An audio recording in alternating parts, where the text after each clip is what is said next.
आकाशवाणी मुंबई केंद्र सादर करीत आहे। गौरी देशपांडे लिखित गोप या कादंबरीचं अभिनाट्य वाचन, संगीत परीक्षित भातखंडे, सादरकर्त्या उमा दीक्षित। आज ऐकूया गौरी देशपांडे लिखित गोप या कादंबरीच्या अभिनाट्य वाचन मालिकेचा भाग 7वा।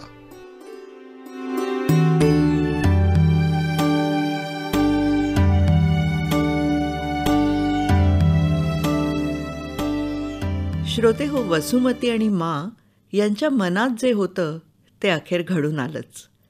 अर्थात भंतेंची मदत झाली, पण ॲट लास्ट अगदी असं म्हणावं अशा पद्धतीने ॲट लास्ट वसुमती माँकडे त्यांच्या गावातल्या घरात राहायला आली। दोघींचीही एकमेकींबरोबर राहण्याची कारणं निराळी आहेत। त्यांच्या मुक्कामांचे पत्ते आत्ता वेगळे वाटत असले तरी कदाचित नंतर हा पत्ता एकच असेल की काय अशी शक्यता हळूहळू निर्माण होईल याचं सूतोवाच त्या दोघींच्या एकत्र राहण्याने होणार आहे। एकमेकींशी जुळवून घेणं ही या शक्यतेची पहिली पायरी, आणि ती दोघींनाही तत्वतः मान्य आहे। कृतीतूनही हे आणणं त्यांच्या स्वभावानुसार शक्य आहे त्यांना। याचं प्रत्यंतर वसुमती जेव्हा म्हणते, ज्या देवांनी त्यांच्यावर कृपा करून सुलक्षणला त्यांच्या पोटी जन्माला घातलं त्यांनीच त्यांच्या या उतार वयात गरजेच्या काळी त्याला हिरावून नेलं, ही फिट्टमफाट समजून त्यांनी त्यांची गठडी बांधून नदीत टाकून द्यावं या माझ्या सुरुवातीच्या कडवट सल्ल्याला उत्तर द्यायच्या भानगडीत त्या कधीच पडल्या नाहीत। मात्र देवाचे वेगवेगळ्या पद्धतीने आभार मानायचे मानचे प्रयत्न समजून घेताना वसुमती पुढे म्हणते, तेव्हा वर्षातून एकदा त्या देवापुढे दंडवत घालायला माझी ना नसावी। हा असा बदल होतोय दोघींमध्ये। एक पाऊल मागे घेतलं तर दोघींची एकत्र पावलं एकाच रस्त्यावर सहज पडू शकतात हे त्यांनी ओळखलंय। आता पुढे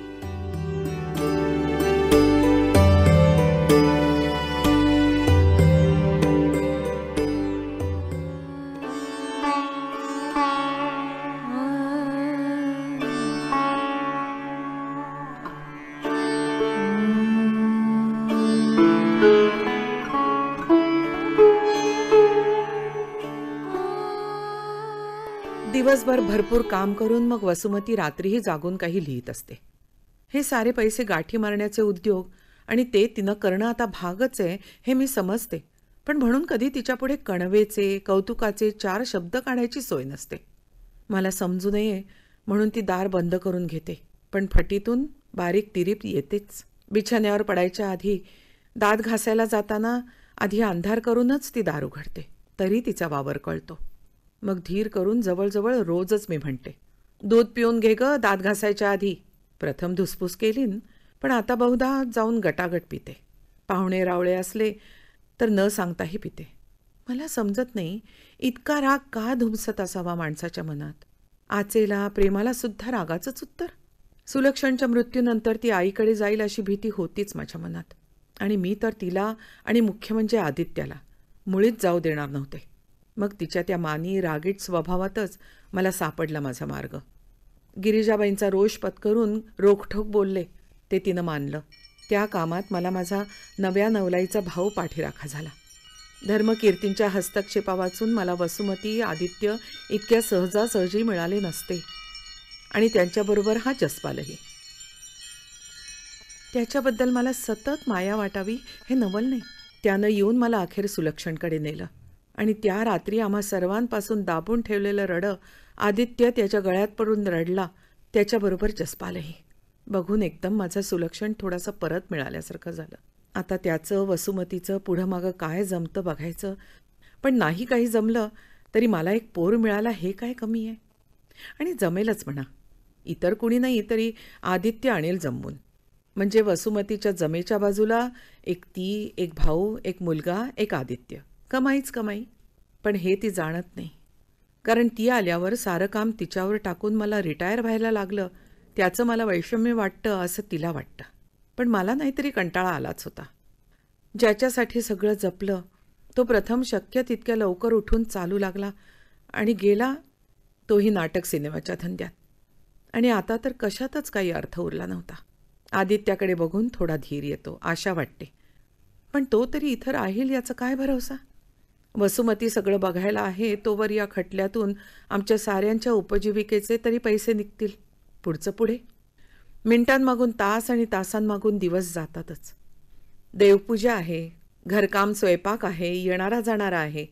इतक्या वर्षांचे आता दुसऱ्या पिढीचे हे गडी, बाया, रघुनाथ आहेत. आणि भांड्याला भांडं लागून आवाज करायला वसुमतीसुद्धा आली आहे. मला आपली तिच्या संतापाची गंमत वाटत राहते. नशिबावर संतापून काय साध्य होतं? पण ती आली तेव्हा काही सांगून चालण्यासारखं नव्हतं. एकदा वाटायचं चुकलं की काय आपलं हिला इथं आणण्यात. पण कामाला वाघ, सगळ्यांना सळो की पळो दुष्काळ असून. इतर कुणी हातपाय गाळले असतेन, परत आईकडे पळ काढला असतान, नाहीतर मुंबईच्या गाड्यात आई मुलाला घेऊन राहिली असती. पण ही नाही. जो नशिबानं पाठ फिरवली तो हिला जिद्दच चढली. मला वाटल्यावरून राहिलं नाही की इतकी जिद्द होती अंगात, तर माझ्या सुलक्षणला का ग नाही वाचवलंस? पण मारे सगळी जिद्द कशात? तर हे करणार नाही आणि ते करणार नाही. करणार काय ते तरी सांग की, असं म्हणायचं कधी कधी तोंडावर येत असे माझ्या. पण आता ती काय काय करते ते रोज बघून कौतुक वाटतं. पण अर्थात कौतुकही वदवायचं नसतं तिच्यासमोर.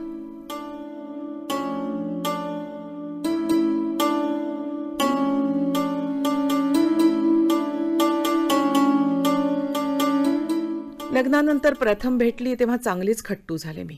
ओळखलं की हिच्याकडून काही बापाच्या वळणावर गेलेल्या सुलक्षणला सावरणं होणार नाही. त्याला जरुरी होती एखाद्या खंबीर जेलरची. आणि ही त्याच्याच आधाराला आल्यासारखी सतत त्याच्या मागं. तो बाजीराव पण खुश होऊन फुलवायचा पिसारा. जशी काही कुणी आधी त्याची स्तुती केलीच नव्हती. पण एक एक करून जशी मोरपिसं गळून पडायला लागली तशी उडाली ना भंबेरी. मग काय, दोघीही बघतोय आपल्या काय भोग आहेत ते. इतकं बारीक खरं की आदित्यावर तिनं बापाची जराही सावली पडू दिली नाही. कसं काय मन घट्ट करून 7-8 वर्षाच्या मुलाला दूर ढकललं देव जाणे. पण तो मुलगाही किती तिच्या मायेत आज्ञेत धाकात असतो. हेवाच वाटतो की मला एकदा. 4 वर्षांचा असल्यापासनं सुलक्षण मला उडवून लावायला मागे पुढे पाहत नसे. आणि 10, 11, 13 वर्षांचा झाल्यावर तो कुठं असतो, काय करतो, कुणाबरोबर फिरतो, त्याच्या मनात काय चालतं मला काही पत्ता नसे. आदित्य मात्र आईला आठवड्यातून 4 पत्र पाठवणार, 1-2दा फोन करणार, सुट्टीला आला की नुसता आई आई करत मागं फिरणार. आईच नाही तर माझीही. एवढासा असल्यापासून सुलक्षणनं तोडून टाकलं होतं मला. आणि हा मात्र रुंची घालत असतो.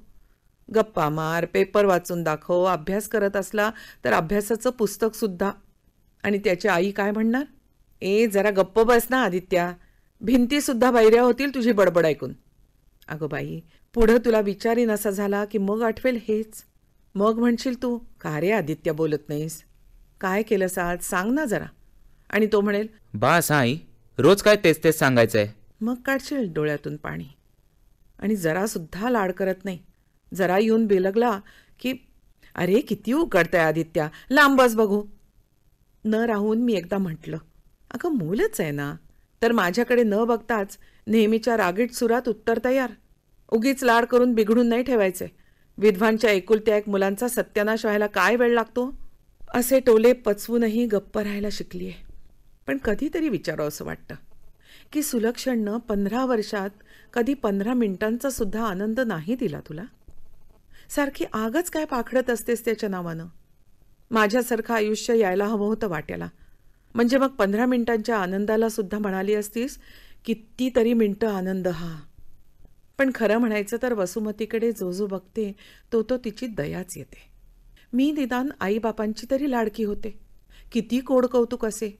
म्हणून तर 1000 तऱ्हांनी पारखून सासर नवरा निवडला माझ्यासाठी. माझा हट्ट म्हणून सासर फार लांबचं नाही. अगदी श्रीमंत नसलं तरी गुरा माणसा वावराचा पसारा बऱ्यापैकी.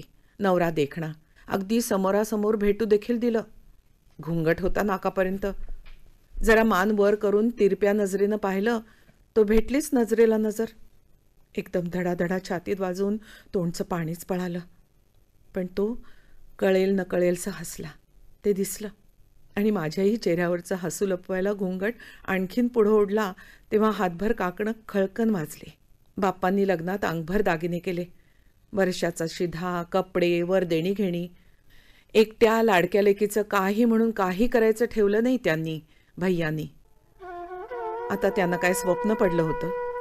सोन्यासारखा मुलगा काही कारण नसताना वाईट संगतीला लागेल, दारूच्या आहारी जाईल, झिंगला असताना विहिरीत पडून मरेल म्हणून.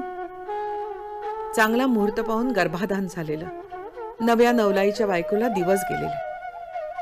का भेटला तुम्हाला आमच्या नव्या संसाराला? पहिल्या नजरानजरीत गोड हसला तेवढाच. त्यानंतर कुठे गेला तो गोडवा? तो गेल्यानंतर त्याच्या आईबापांकडून मिळण्याची काही शक्यताच नव्हती. आयुष्यातला गोडवा चाटून गेला मग, आनंदा येईपर्यंत. मग पांढऱ्या पायाची म्हणून सभ्यपणे जितका छळ होणं शक्य तेवढाच सगळा. सुलक्षणचा या सगळ्यावर हक्क होता हे डोळ्यापुढे ठेवून त्याच्यासाठी हट्टानं इथं राहिले. आणि हट्टानं त्याचे ते नाव ठेवल्यावर फिदी फिदी हसणाऱ्या दिरा जावेच्या नाकावर टिच्चून बघता बघता सारा कारभार आजारी मामंजींच्याकडून माझ्या हातात घेतला. मग बघतच राहिली सारी. सासूबाई पण थक्क. म्हणाल्या, एवढ्याशा मुलीत हा कारस्थानीपणा? पण सुलक्षणला माझ्याकडून तोडून काढलाच त्यांनी. तो मात्र खरा सूड. माझा कसला आलाय कारस्थानीपणा त्यापुढे? काय काय भरवलं त्याच्या डोक्यात. तुझ्या बापाच्या मुळावर आली, तुझ्या आज्याला खाऊन टाकलीन, घरात फुटी पाडल्या, दिरा जावेच्या उरावर नाचली, अशी भाषा. पण उत्तर करायला मला उसंत होतीच कुठे?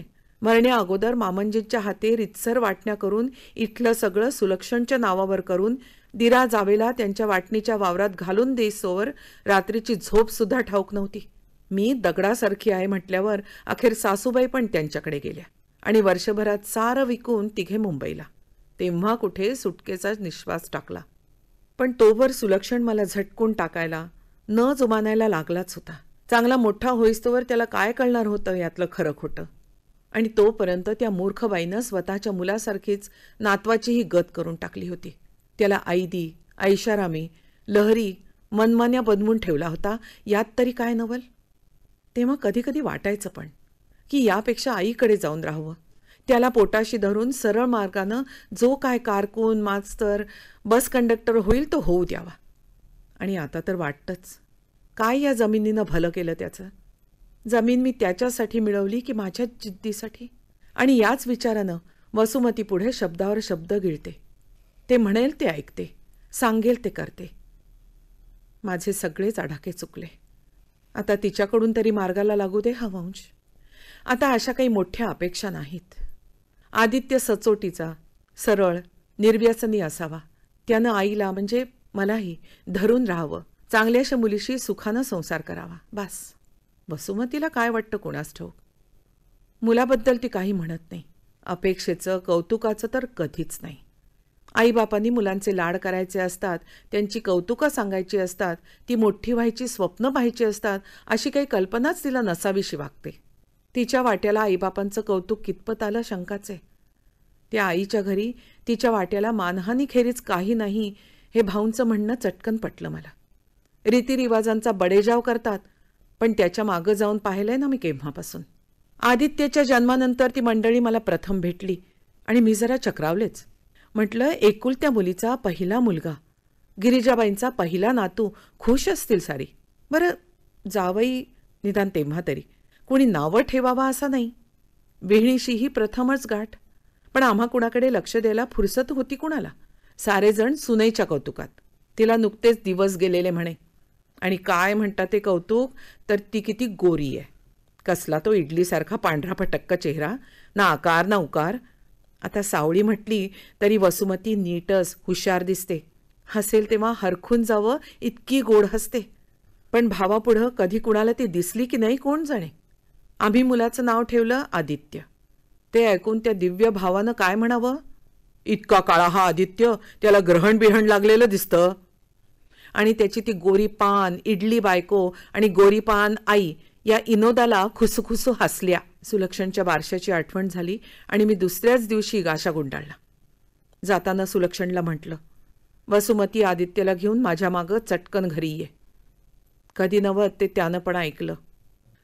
मागून जरा शरमून वसुमतीनं सांगितलं की जाती जमाती बाह्य आणि ते पण सिनेमा धंद्यातल्या माणसाशी लग्न केलं म्हणून नाराज होती मंडळी. पण आम्ही काय समजायचं ते समजलो. तिचं त्या घरी कुणाला काही सोयर सुतक नाही. तरी पण तिच्या मुंबईच्या घरी जाता येता ठाण मांडायला कुणी नाराज नसे. बरं झालं इथं आणली तिला ते. नाहीतर त्यांनी आणि तिच्या त्या फिल्मवाल्या गोतावळ्यानं खाऊन टाकली असती सुलक्षणची पुंजी. हे कसं काय जमवून आणायचं म्हणून डोकं खात होते तेव्हा भाऊ देवासारखे धावून आले. त्यांचे उपकार कधी फिटणार नाहीत. पण भेटल्यावर म्हणाले, बेन, बहीण भावात उपकार नसतात, नुसती प्रेमाची देवाणघेवाण. आणि खेरीज आमच्या धर्माची शिकवण आहे की याचकच दात्यावर उपकार करतो. अहो तेव्हा सोडा ही भाषा.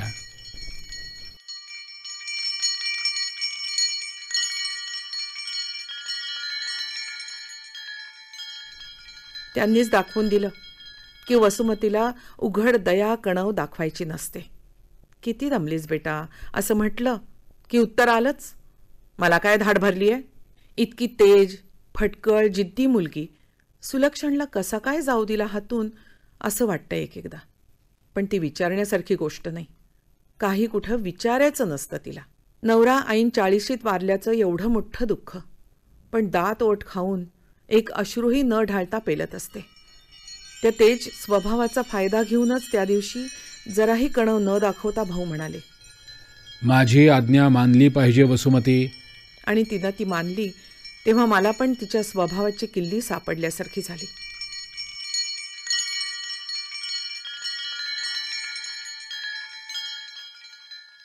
जी काय गोष्ट तिच्या सत्सद विवेक बुद्धीला पटते, जी आपलं कर्तव्य आहे असं ती मानते, ती करायला ती कसून उभी राहते. मग किती का किंमत भरायला पडो. स्वतःचं आयुष्य बाजूला सारून सुलक्षणला मागं टाकून माझ्या आदित्याच्या भाऊंच्या मागणीखातर ती आता इथं इतक्या जिद्दीनं उभी आहे ते त्यामुळंच. मनात काय दुःख आहे, काय विचार चाललेत त्याचा जराही सुगावा लागू न देता.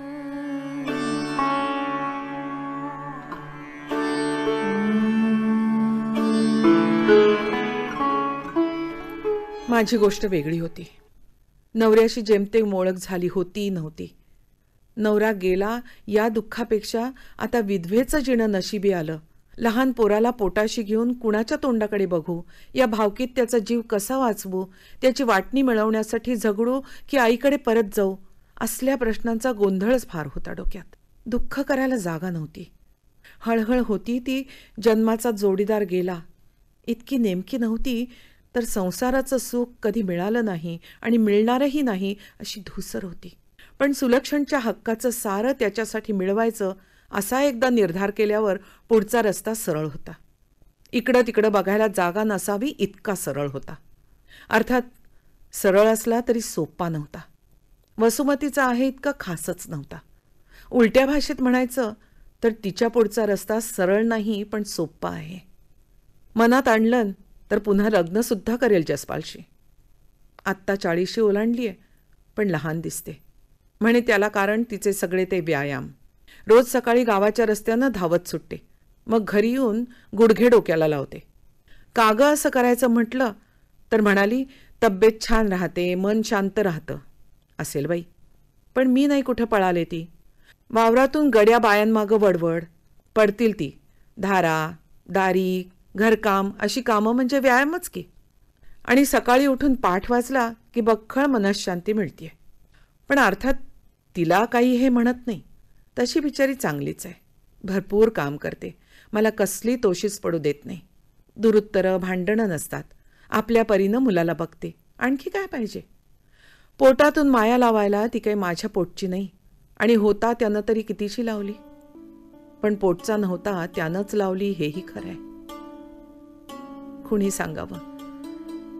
जमून जायची हिची माझी पण, भाऊ म्हणतात तशी. आता त्या पोटच्या नसलेल्या पोऱ्याची वाट बघतेय. भाऊंनी सांगितलंय त्याला लिहिलंय म्हणून. त्यांचं नक्कीच ऐकेल तो. येईल आता.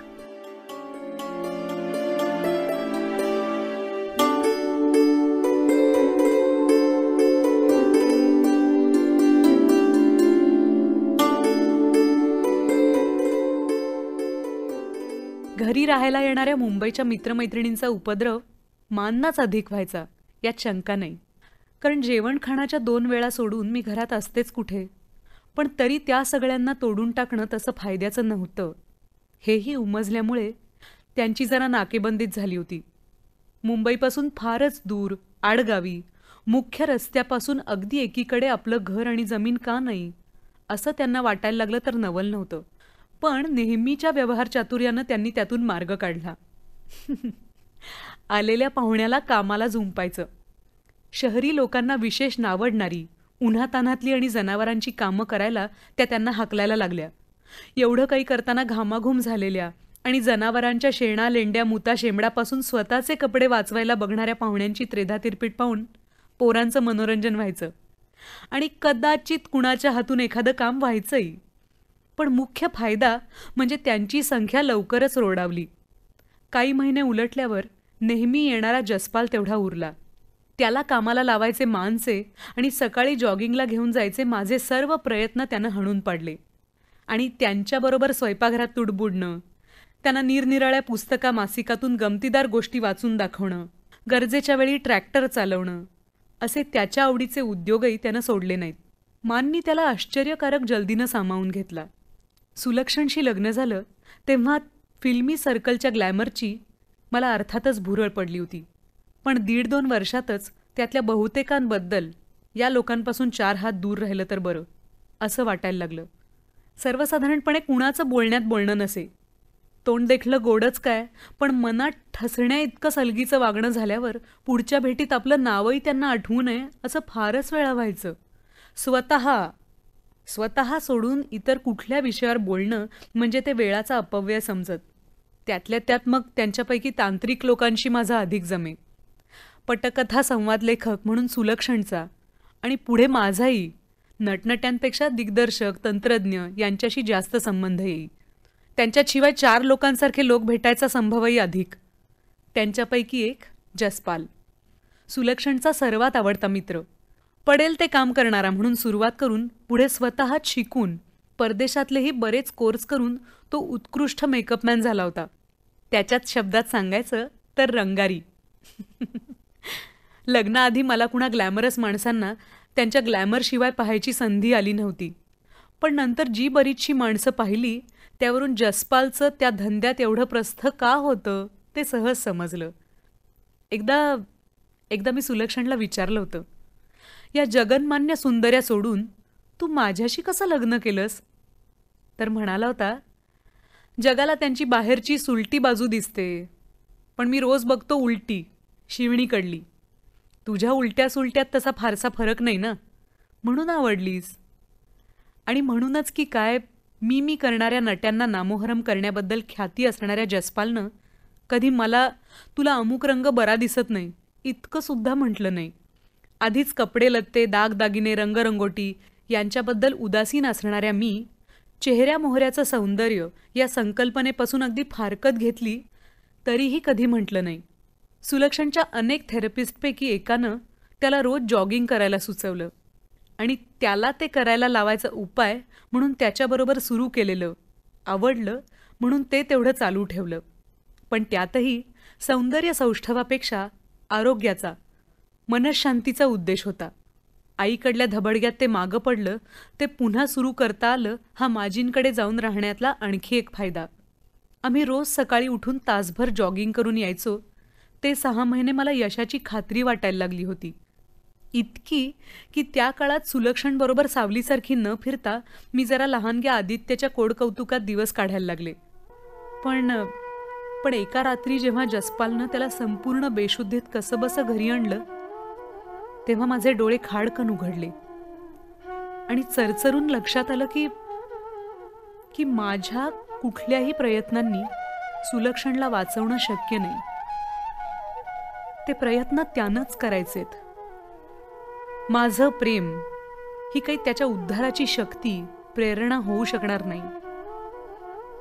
ती जाण आली तेव्हा मन कडू जहर झालं आणि मग प्रेमापोटी त्याच्यासाठी काय करायचे ते मी सोडलं. दयेपोटी आणि पुढे तर कर्तव्यापोटी हातून होण्यासारखं होतं तेवढं केलं.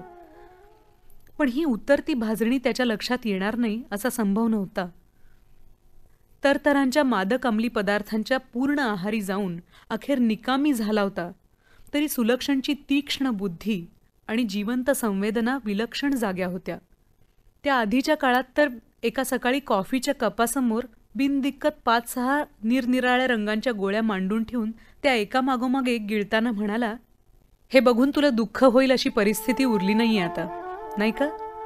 ते शब्द ऐकताच विझलासा वाटणारा कुठला तरी निखारा मनात लाल भडक पेटला आणि त्याला मिठी मारून मी ओक्साबोक्शी रडले. पण त्याचं त्याला काही वाटेल अशी परिस्थिती उरली नव्हती. त्यानंतर रडायचं सोडून दिलं ते आज तागायत.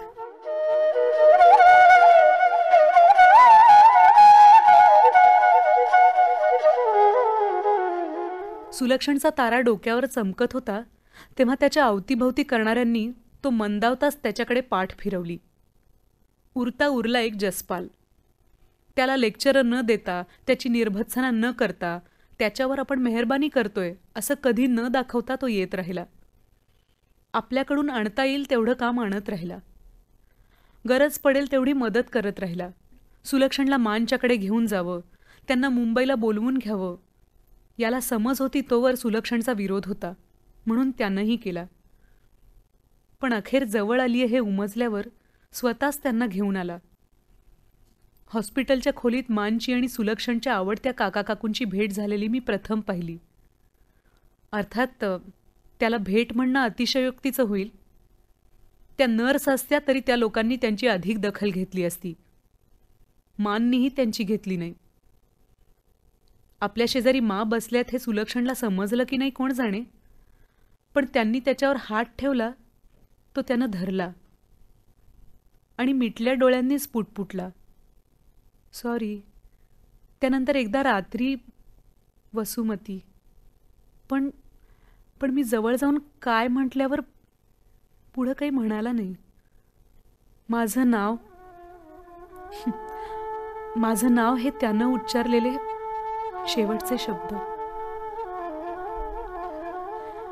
सुलक्षणसारख्या माणसाचा असा ऱ्हास व्हावा आणि तो मी बघत राहावा या हताशपणापायी अजून संताप यायचा राहत नाही.